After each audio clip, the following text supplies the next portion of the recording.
Today's question comes from Jason in Alabama. He says, my wife and I recently paid off all credit cards and student loans totaling $32,000. I'm a finance manager for a car dealership, and one of the perks of my job is that I can buy new and used vehicles for great prices. We have two auto loans of $40K and $50K. We typically keep a vehicle for a short period of time and then sell the vehicle to claim the retail profits. We've always made more than we've paid on or for the vehicle. I'm new to your show, and I need you to tell me if I'm being irresponsible, or is my ability to buy and sell for profits on vehicles a, quote, unique position to use to my advantage. I'm aware that I'm likely to get the rough talk for having dumb debt, and maybe that is what I need. That's interesting. Well, at least he's self-aware. That helps. He's Dave-aware. Dave-aware. That's a whole new level of self-awareness. Wow. Interesting situation here. So they're $90,000 in debt, but he's saying, well, Dave, I'm just flipping. It's like flipping houses. What's wrong with that? Mm-hmm. Very interesting. Well, I can tell you there's better ways to make money than on these depreciating assets. And the fact that he's a finance manager for a car dealership tells me that he is used to going into debt, helping people go into debt, and he thinks he's above the system because he's figured it out. He's making money off the system.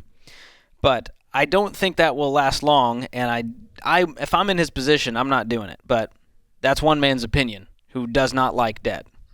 Yeah. Well, I mean, obviously we're going to tell you not to do debt, son. Here's the thing you're not calculating. You have over-calculated the profits and under-calculated the risks. That's what you've done. And time will prove me to be true when you get your freaking head taken off.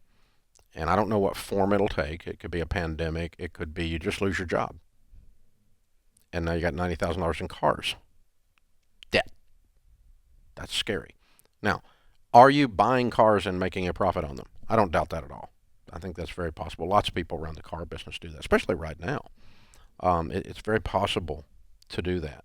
So, but we're not going to use debt to finance that if you're asking Dave Ramsey and George Camel, because we don't like the risk associated with it. That puts your family in peril for the few dollars that you're making on it. And yes, you're right. You have rationalized your butt off, son. I mean, you've figured out every way that this works and no way that it doesn't work. And that's what it means by your risk meters not working. So the deal. So if he wants to do this, pay cash for the car, then flip it. You keep all the profits. Absolutely. So I would get rid of these, and then I would save up money and buy a car for cash that I can flip. And if you want to roll in and out of cars with cash and make a profit on them, that's cool. Let me tell you what will happen when you do that. You're going to do fewer deals. Because when you buy something with borrowed money, you do not analyze it as careful because it doesn't feel real. When you're buying it with your money out of your savings account, it's different. It's like, I'm not sure about this. And you have it's a different feeling, right? And so what it amounts to is you're emotionally accepting the risk when you pay cash for it. Yeah. And when you borrow money into anything, you don't think about it as much. It's too easy. Quote, easy payments. It's easy to purchase. Press hard with that pen as you're signing. There's 3 copies. You have to get through all the carbon. I mean, that's the way you're thinking. It's the only stress involved. And when this market calms down, there may not be much profits to be had at that point. I think if you buy a $50,000 car for $40,000, you're probably always going to be able to turn it for a $10,000 profit. I mean, and the market's not going to suddenly change and catch you there. I'm more afraid of a major change in something else where just people quit buying cars all of a sudden for some reason. I mean, pandemic is an extreme example. I don't think we're going to see that again. I hope we don't. I've never seen it in my lifetime. Anything where it just shut everything down. No one's driving anywhere. But the point being, what that did was, what the pandemic did for all of us was it validated that what we've been teaching. And so the big deal, Jason, is this. What we teach you about money works. It's the only system for money that works in good times and bad times. There are some systems that work only in bad times, and some systems like yours that work only in good times. See, debt only works when debt works. When everything works out the way it's supposed to, perfect. That's when it works.